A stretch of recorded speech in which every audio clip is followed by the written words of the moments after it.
Welcome back to the Skin Scoop, Aestheticians Unplugged. I'm your host, Lexus. And I'm your host, Madison. And Happy New Year. Happy New Year. 2025, big goals, big dreams. Yeah, 2025 is crazy. New year, baby. I'm excited. I'm very excited for 2025.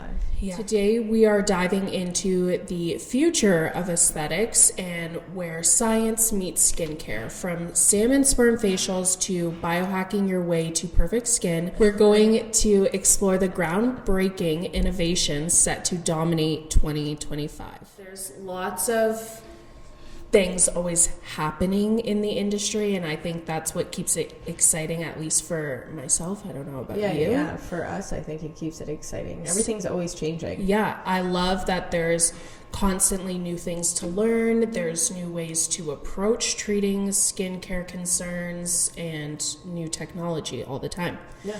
So the first one that we're going to talk about is salmon sperm. Let's go. Salmon sperm. Yeah, I don't know if you guys have heard about this yet. It has taken kind of the aesthetics world by storm near the end of last year. Yeah. So I think we're only going to continue to see it skyrocket this year as we become more familiar with how it helps the skin. But essentially, it is a polynucleotide. Sorry.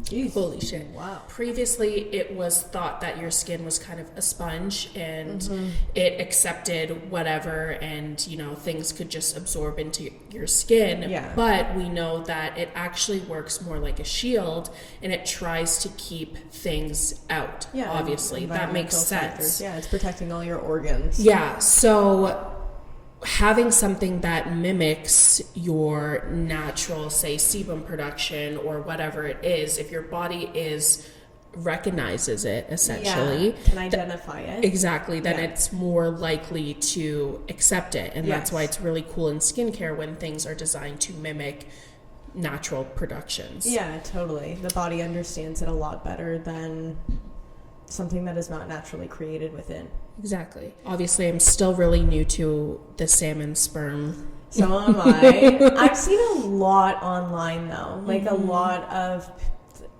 practitioners that we follow are constantly sharing. Yeah. But, like, at first I thought it was very gimmicky. I'm not gonna lie. Yeah. I just thought it was something that people were using to, like, rage bait you. You know what I mean? Because I mean, things are always coming out, but sometimes it's like that wow factor that it gets engagement and people do it for that reason. I was seeing a lot of posts before it was actually Health Canada approved. I thought it was a joke. Like, honestly, I did not take it seriously. I just scrolled past it because, I don't care about. Well, when you hear salmon sperm, it's like.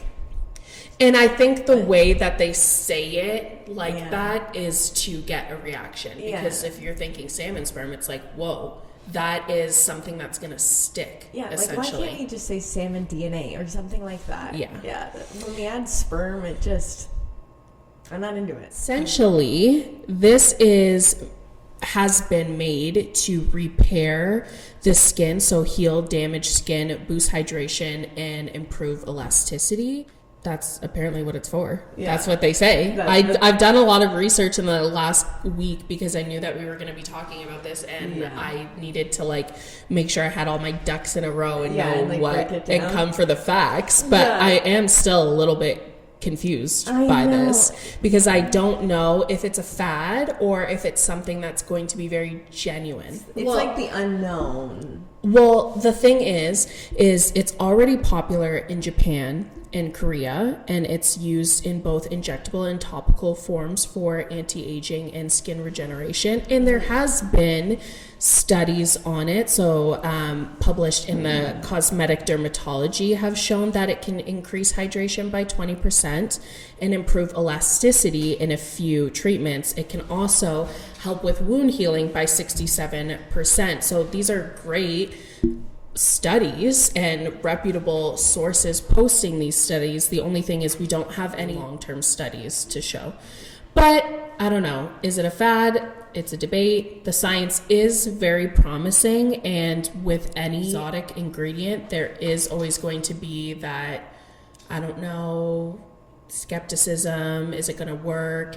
It's probably not for everyone. And I think it is a little bit on the pricier side. Yeah. But I think it could be a very interesting thing if it lives up to The hype. all of its claims. Because the DNA from salmon cells is so similar to human, it makes it very biocompatible, and you think of it essentially as rich in nucleotides, which are the building blocks for your skin, which uses it to repair damage and regenerate tissue. So it could be cool. Yeah, I mean, we are bringing it into the clinic. Yeah. Do we know when? No idea. Okay. I haven't heard much about it, and I don't know if it's like we're incorporating it into our like microneedling treatments or whatever. I don't really know the everything behind it. I know this a little bit of the science behind it, but I don't know treatment protocols. Yeah. But people are excited about it, so I think it is worth watching as it becomes more popular. Totally. Because new things are exciting, and if they're new things that live up to what they're saying they're gonna do, then hell yeah. Yeah, we love things that work. I don't know how I feel about it yet. I feel like I have to use it on myself. Yep. I have to work with it. Yep. And kind of see long-term effects of it, because again, I haven't used it, so I don't know. But moving on to the next one, exosomes. I have worked with exosomes, and this is, I would say, gaining traction, and it has been for the last couple years. Yeah. They have been around, and there's some people that again are skeptical of its performance. I would say I've seen it work really, really well in terms of microneedling and its wound healing response that it helps trigger, because I've had people that are very reactive and really, really red, and I have a before and after on my page of someone that had just had a microneedling treatment, an RF microneedling treatment. She's very red, very reactive, and normally she would stay red for days. And then we did a picture an hour later after exosomes have been applied, and significantly less red. Like phenomenal, honestly. But again, similar to the salmon sperm, there's not a lot of long-term studies to see if these are effects that continue to improve, how long they're gonna last, or if it's like this, that, third, and then that's it. Like yeah. I haven't worked with exosomes except for when we had the rep come in and we did ultra laser, and then we applied the exosomes to my face after getting the ultra. I feel like redness went down a lot more than the other people that got treatment that day. It would have been, I think, better, and I think that I would do this moving forward, is do a split face. Yeah. Especially with maybe exosomes versus salmon sperm to see the results, because that's kind of the best way. That's a great idea. Yeah. But you definitely looked significantly less red than other people, in my opinion. Yeah, big time. And I feel like it felt very nice to put it on, because at first I think we just did a mask or something, and I thought I was on fire. I was burning. And then we put the exosomes on, and I was like, oh, okay. Yeah. I don't even need a fan now. But before that I felt like my face was lava. Yeah, I like them. Again, they are a little bit pricier, so they're not for everyone, because you're coming into the clinic, you're already getting an expensive treatment, so it can be hard to want to spend that extra couple $100 on something that you might not necessarily need. But I will say that all of my patients that were getting microneedling treatments, majority of them would also get exosomes added on, and it's weird for them to not do an exosome treatment, because they were just addicted with it. They get a little take home hyaluronic acid. It's nice. I feel like once you do it, then you're not going to stop doing it. Right? Like you've got a taste of it, and now you don't want to go back to and it really is just the whole idea of maximizing your results, like just taking them to the next level. Why wouldn't you want to if you're already investing that much? 100%. But I get that not everybody can do that. But we are getting a little bit ahead of ourselves because I feel like the majority of people don't know what exosomes are.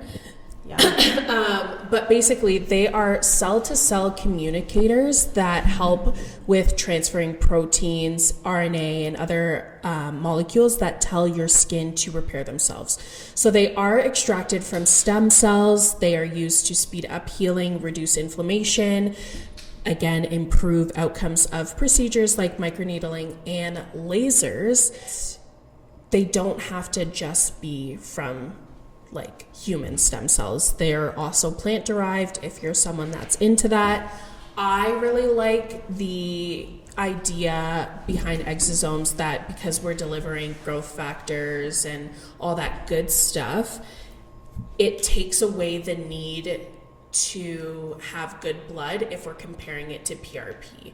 Now, I'm someone that doesn't like needles, so if I don't have to get a blood draw, I would rather go that route, truthfully, because I have small veins, and they can never get small veins. I have small veins. They have to use a butterfly needle. They can never get in. They stab me a million times, so I don't like that. You can use exosomes also for hair restoration, but the idea is with PRP, you're a little bit limited because you might not necessarily have good blood. Yeah, exactly. PRP is platelet-rich plasma. So an MD nurse will take your blood, spin it in a centrifuge, and then it separates your healthy hormones, growth factors. It's called liquid gold. It is phenomenal. Yeah, it's great. It is, as long as you are healthy in a good age range, happy, humble.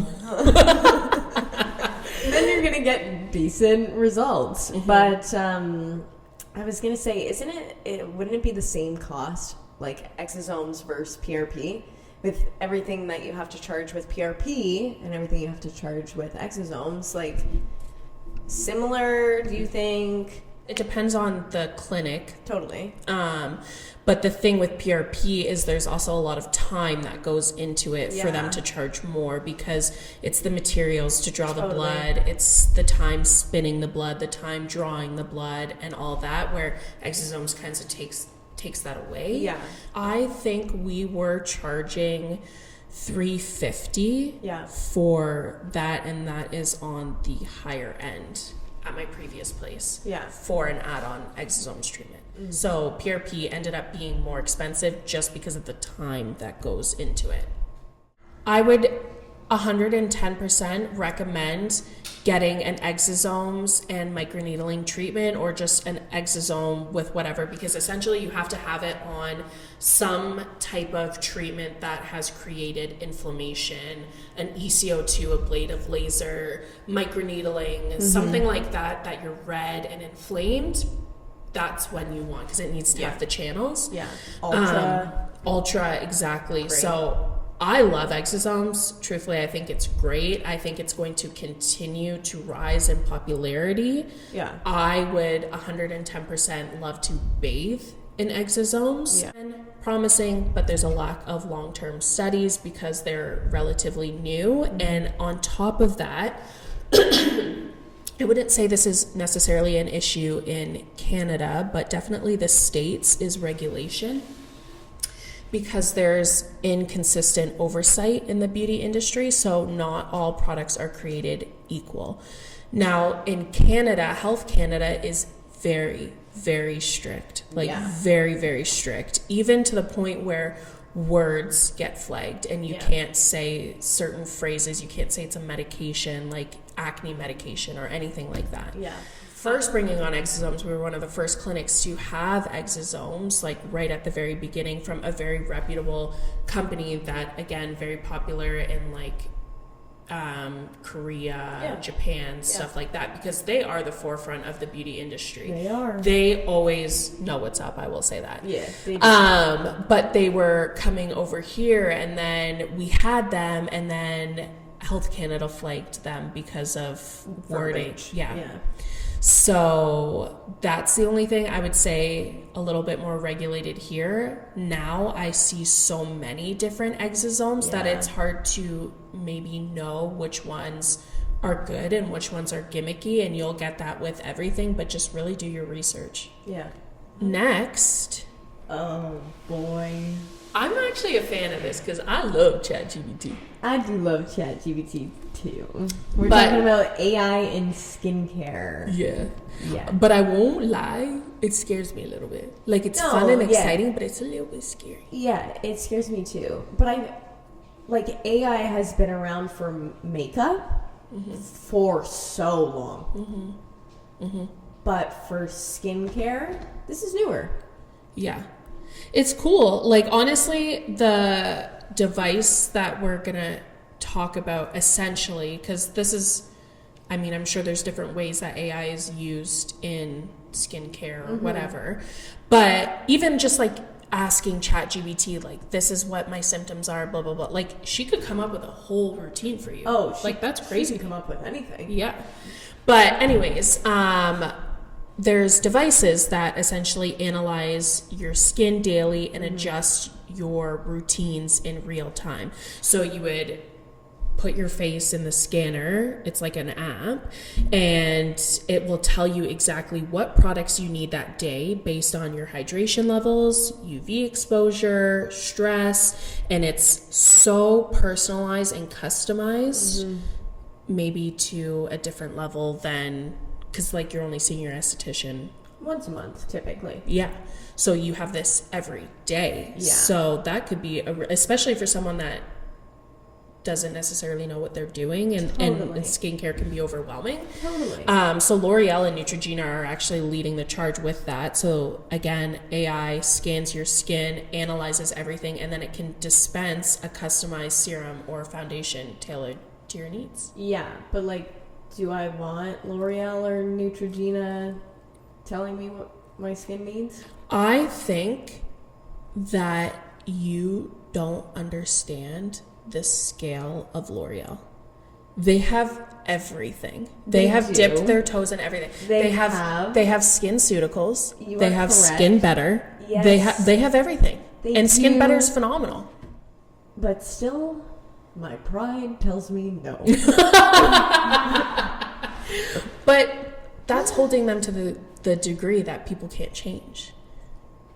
Oh my gosh, you're not gonna tell me people change. Am I going to tell you to use the Neutrogena Orange facial cleanser? Absolutely not. No. But maybe you could put your face in the scanner. But it might change your mind because I think it's very expensive. And like, maybe you should just put that money to your esthetician. Yeah. I would be cool if the AI scanner was like, it showed me a percentage.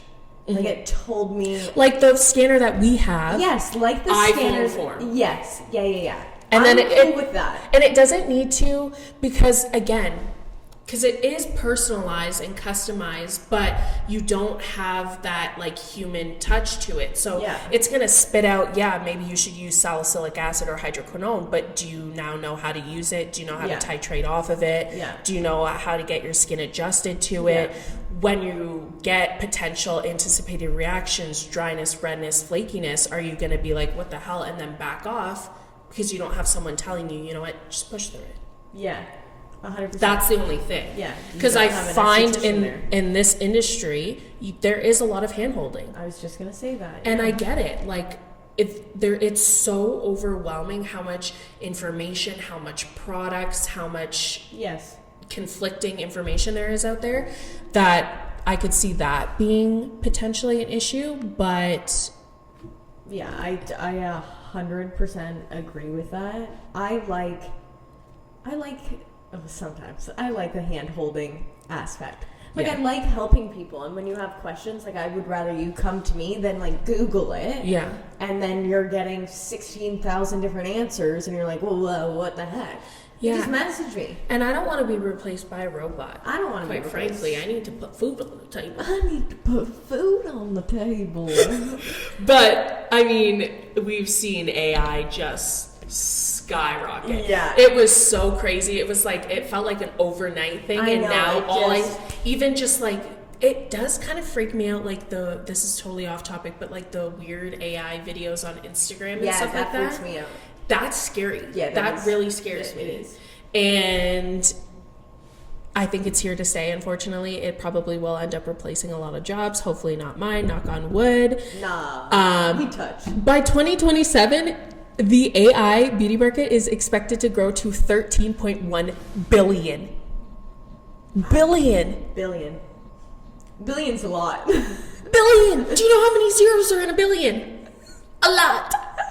Like, that's crazy to me. I don't even understand how. But I understand that this technology is expensive, but that is crazy to me. Yeah. I like our skin scanner. Like, I like when it spits out a percentage and it can show the layers of the skin. Like, I like that. I think all of these things are resources, and they're good diagnostic tools, but it doesn't replace... Baby, I can never be replaced. Oh, Kyle's gonna love this because he is so into biohacking. Let's go. Have you heard of biohacking? No, I haven't actually. This is on you. Biohacking and aesthetics. Yeah, so this is also like a big term that has come up in the wellness industry in the last couple of years. And basically the definition of biohacking is the process of optimizing your body using science and technology, with whatever, your cold plunges, your vitamins, all this stuff. Like, you're not listening to the traditional just like Band-Aid fix. You're actually doing the deep dive and the blood work and optimizing your body so that you can maybe live till 105. I mean, I don't know if I want to do that, but if you guys want to do it, go ahead. So then, yes, I have heard of biohacking. Yeah, and in aesthetics, this means targeting skin health, anti-aging, and regeneration, which is why you saw the birth and the come up of red light therapy and all this other stuff. This all falls under the term of like biohacking. Okay. So there's a couple of things. There's your cryotherapy, which is going to improve blood circulation, reduce inflammation, tighten your skin. It's an absolute no for me. I hate being cold. I understand the benefits, but no benefit makes me want to do that, truthfully. I agree. I don't want to do any cold plunge. No, thank you. When we did the hot tub a couple weekends ago and I made Kyle lay in the snow, I was really lying when I said that I was going to do it, but then you were peer pressuring me too. Well, yeah, you made him do it, so you have to do it. I know, but I was really hoping you would have my back there. You're like, nah, you don't got to do it. And I laid in the snow. I have never felt excruciating needle prick sensation. It's awful. It's awful. And why would you subject yourself to that if you don't have to? Honestly. Like, Kyle and Mark literally take a chainsaw and cut through the lake and pull out like a thick thing of ice. Yeah. And then they're like, I'm going in there. Yeah. Pardon you? That's a no for me, actually. That's just me talking because I don't like being cold. I get the benefits, and this is a great way to biohack. So if you want to do it, go ahead. You do it. There's also the NAD plus therapy that's delivered via IV, injection, topical. It reduces signs of aging, oxidative stress, boosts cellular repair and energy production. And then obviously red light therapy, which very popular. Madison loves it because shout out NASA. Shout out NASA. We love you, baby. Stimulates collagen production, reduces inflammation, and improves healing. So there's so many of these different things that are slowly coming into the aesthetics industry that are good for overall long-term health. Totally. That we love to see. Have you done IV therapy? Have you tried it? No, because I'm scared of needles. Oh, right. I haven't tried it either. Like, I will get a vitamin B12 shot. Yeah. Here and there. Yeah. That's in the booty. That's not bad. No, I had it in my arm. Oh, really? I get it done in my butt. No. Oh. I think they just want to see your butt. I want the year of 2025 to be very, like, health and wellness driven for myself. I want to tune in even more to my spiritual side and like healing naturally and things like that, and getting rid of like toxic things in the house. Now I'm not gonna be completely crunchy. Like I still like my Bath and Body Works candles, sorry, and Red Dye 40, but I'm gonna try.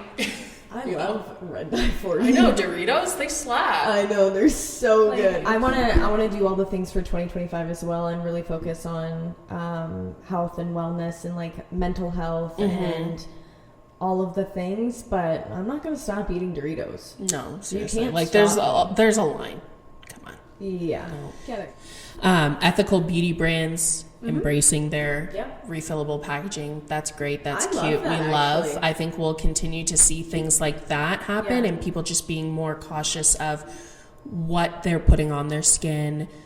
Again, things to help the longevity of their life. Yeah. And There's a great place in Guelph that does like refillable soap. yeah, but it also is so expensive. Oh, it is it doesn't make it less expensive to do it that way. It's actually more expensive because Yeah. it's very Like boutique. Yeah. So you pay for like that. and unfortunately not everyone can afford to do it that route, which is We could make our own. yeah, hopefully I got the recipe book. yeah, hopefully one day it becomes more affordable for everyone, but I mean it's a great step in the right direction, and Yeah.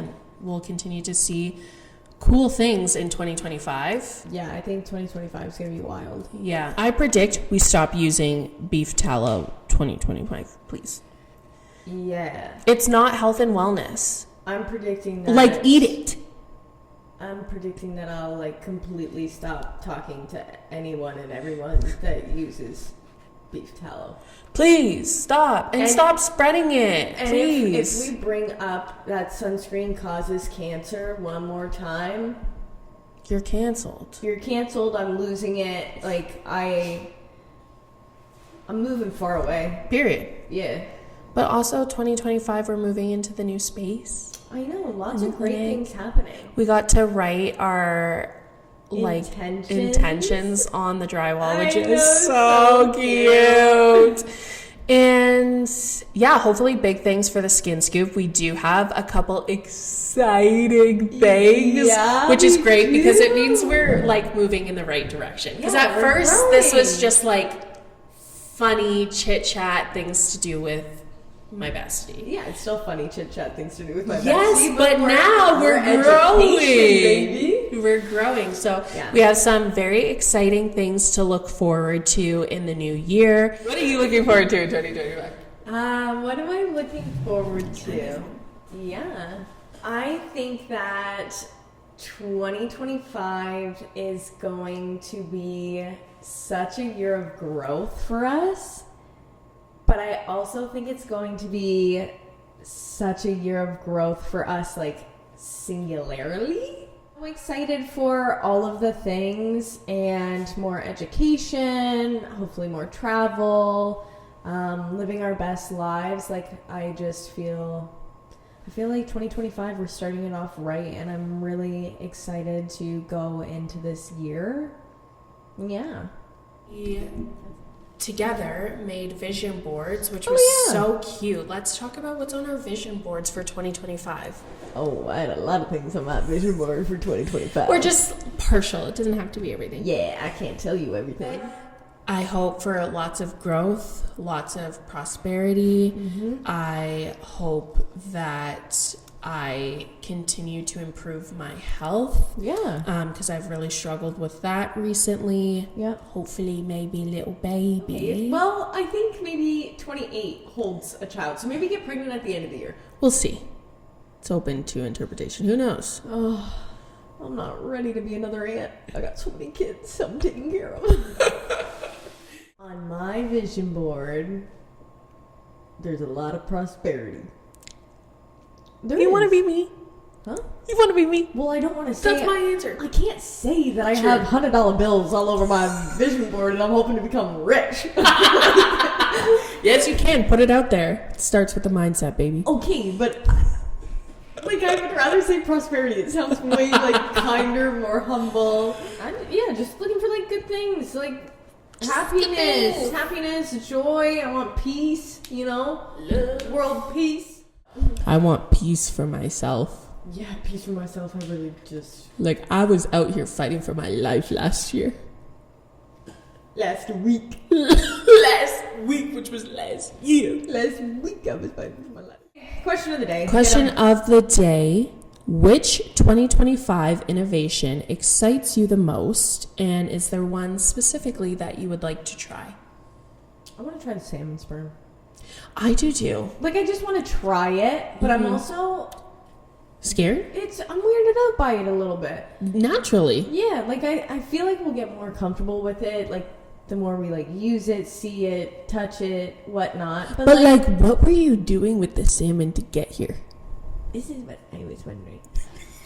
It's like when we talk about... why do you know that? It does How did you know that you could get milk from a cow? Anyways. What about you? Probably salmon sperm. Yeah, I knew it. Because I've already worked with exosomes. I AI, like, cool. We work with it. Yeah. Like, seeing it. ChatGPT is my best friend. Yeah. You know. I feel like it's been kind of stagnant the last couple of years in the beauty industry. Like, yeah, there's been, like, new devices and stuff, but nothing that's like, whoa, this is fucking cool. Yeah. So if salmon sperm lives up to what it says, then that's cool, and I'm excited. Yeah. And I don't know, I hope that this year there is a lot of, like, cool things that come out in the industry. Maybe push the boundaries on treatments or ways to approach treatments or just newfound information. I love that stuff. I eat it up. So if we can... I'm going to do more conferences. Yeah. More education. Yeah, for sure. Like, we should go to the one in Toronto. Anyways, that is basically it. Thank you for listening to our first episode of the new year. Oh my gosh, first epi. I hope you guys had a great start. Yes. I hope all of your wildest dreams come true this year. Yeah. New year, new us. New year, same me. Yeah, new year, same me. But better me. But better. But better. But better. Thanks. Like, comment, share, subscribe. Also, tell us your 2025 visions if you don't want to answer our question of the day. Yeah. If you're uninterested in anything we spoke about, what are you going to do with your 2025 year? Yeah, do tell. Okay. Bye, guys.